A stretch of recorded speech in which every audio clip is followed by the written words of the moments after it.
Hey friends, welcome back. In this video, we're just going to go over the Chapter 8 lecture video worksheet. So hopefully you have mastered these terms and worked through these questions, and you're just here for a little discussion. So without any further ado, let's have a look at these key terms. Okay, the business cycle, alternating periods of economic recession and expansion. We'll define recession and expansion shortly. Consumption is spending by households on goods and services, not including purchases of new homes. Economic growth is the ability to produce increasing quantities of goods and services, and expansion is the phase of the business cycle where total output and employment are rising. So that means unemployment is falling. A final good or service is a good or service that is purchased by the end user, the person who's actually going to use the product or good or whatever, or service.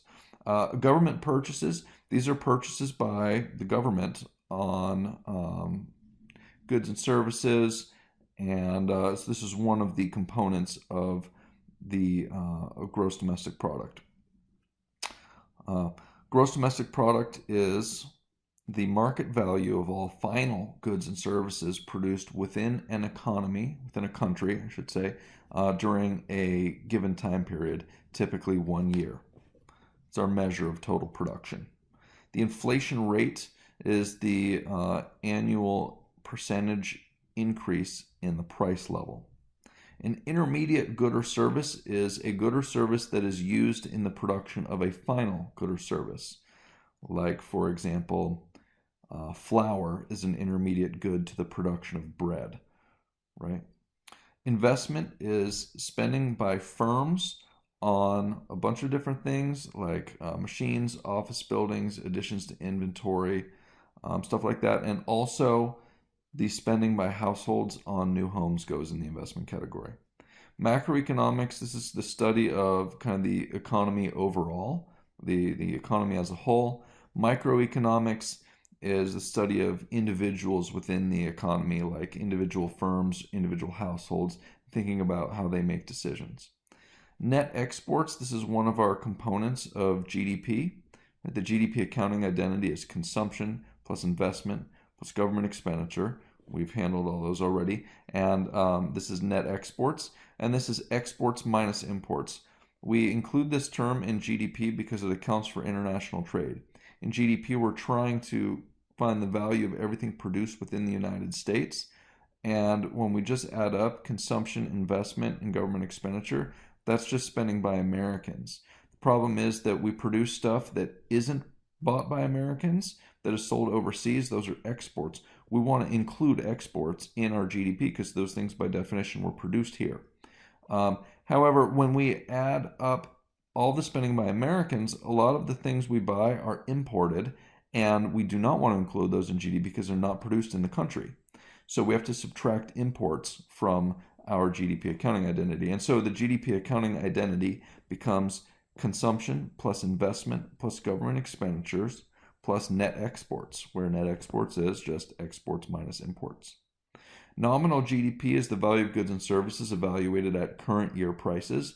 Real GDP is the value of goods and services produced in a given year evaluated at some base year price. So some other year's prices is what we use to figure out what the things produced in a given year are worth when calculating real GDP.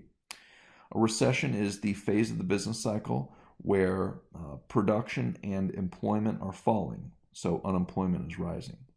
Transfer payments are payments the government makes to households that are not in exchange for goods and services, basically just giving people money. The underground economy is basically the production of goods and services that's hidden from the government for some reason, usually because it's illegal or people are trying to avoid taxes or regulation.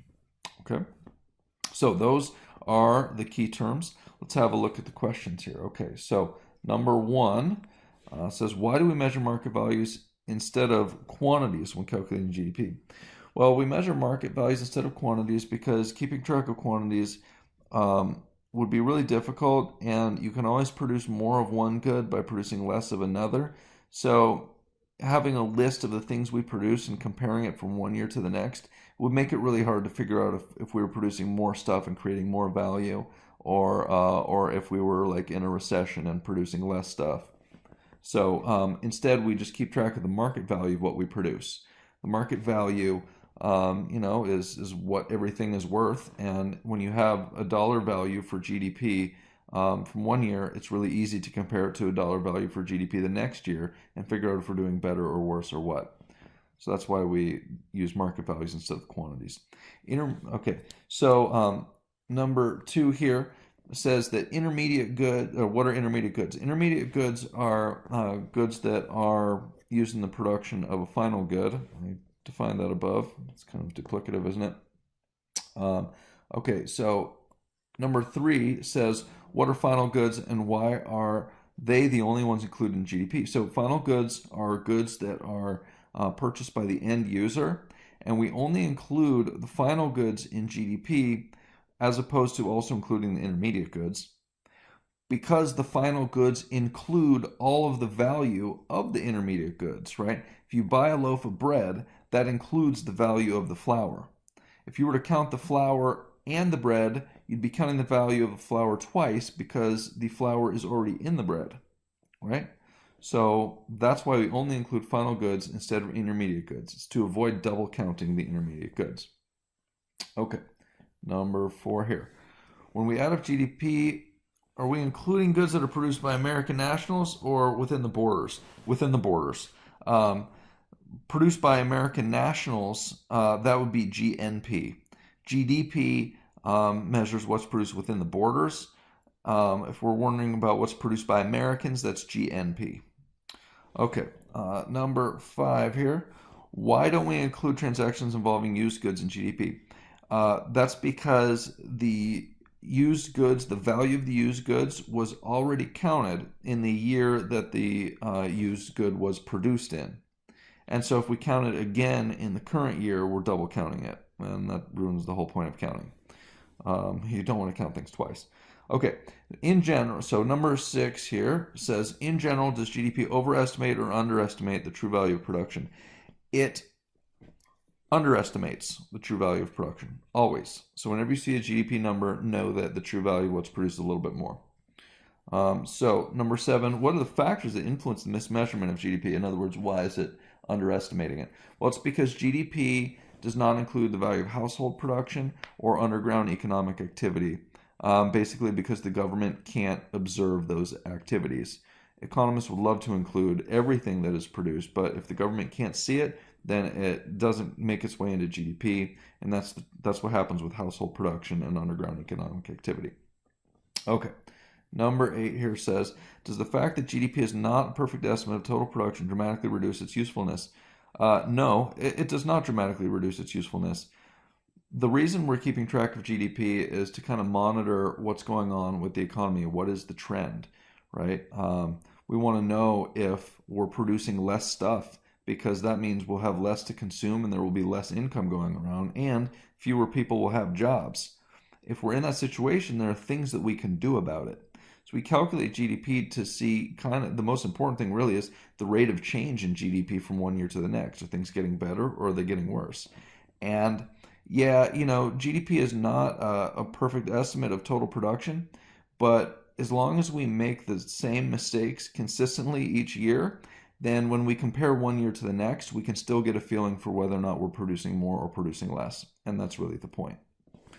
Okay, number 9 says, why is GDP an inaccurate measure of well-being? Well, it doesn't include the value of leisure time, and people love to do nothing or do whatever, have fun. That's not included. The value that's typically not included in GDP.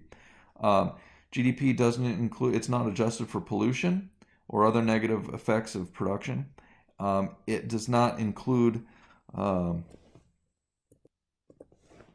any adjustment for crime or social problems. And finally, GDP just measures how much is produced and the value of total income, but not how everything is split up, or in other words, not how income is distributed throughout the economy. It measures the size of the pie, but not how the pie is split up, if you will.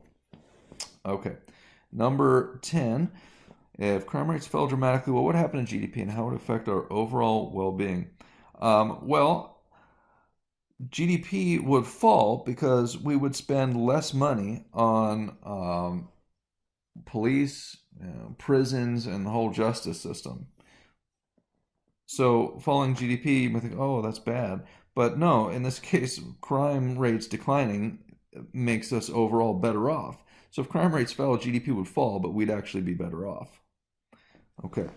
Nominal GDP is the value. Okay, so this is 11. Nominal GDP is the value of what's produced evaluated at current year prices. Real GDP is the value of what is produced in a year, but evaluated at some base year price. And the base year is some year in the past. Okay, 13. Why do we bother to calculate real GDP?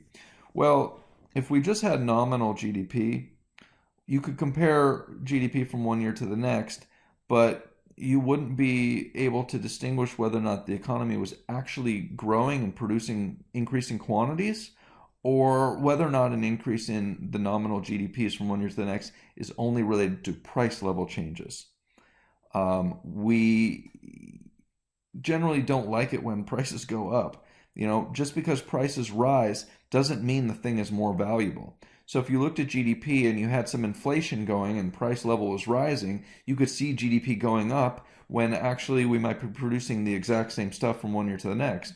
So, we're not producing any more goods and services. We're not actually better off, but with prices going up, it may make it look like it is. So we want to strip out the effect of inflation so that we get a real picture of what's happening with productivity. So by using base year prices to compare what was produced in one year to the next year, where if we're using the same set of base year prices, the prices aren't changing, and therefore we have stripped out the effect of inflation. We can still see what was produced because you're using the current year quantities, but if both current years are using the same set of prices from the base year, you've stripped out the inflation.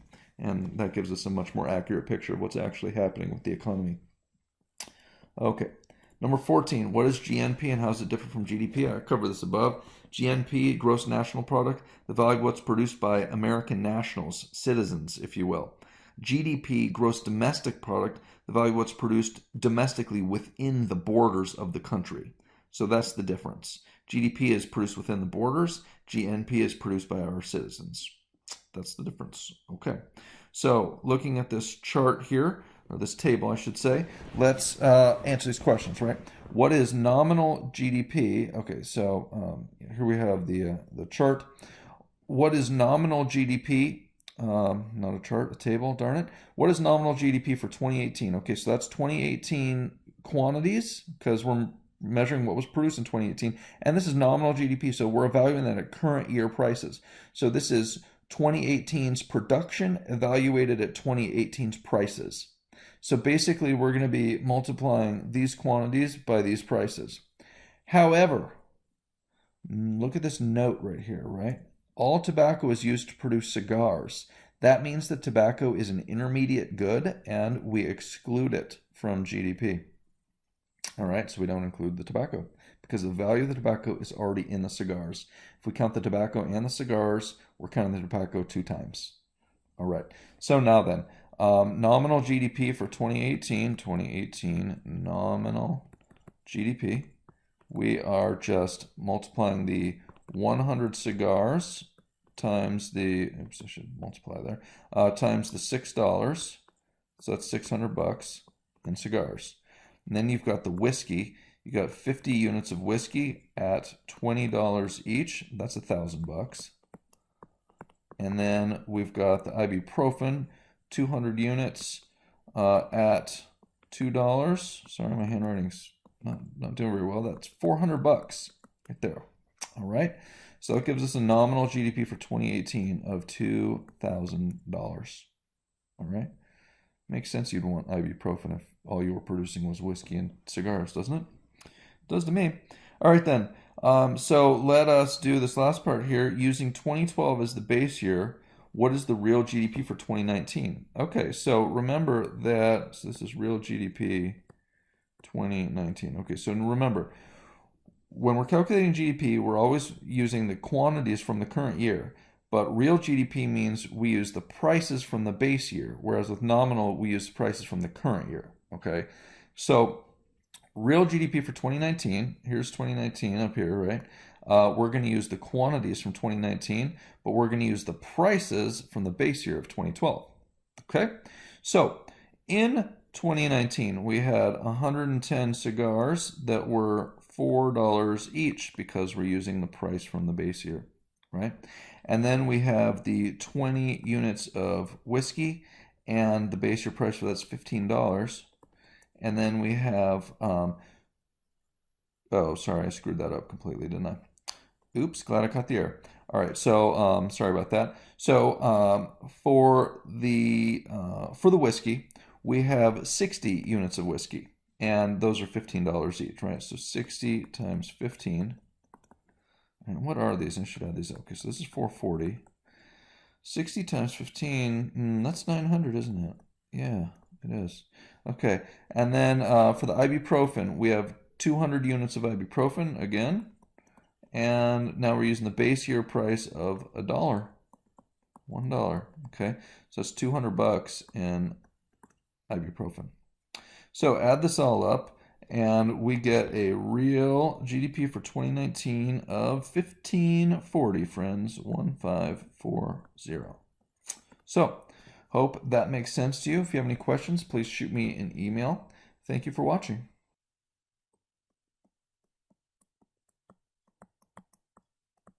A Kearns production. All rights reserved.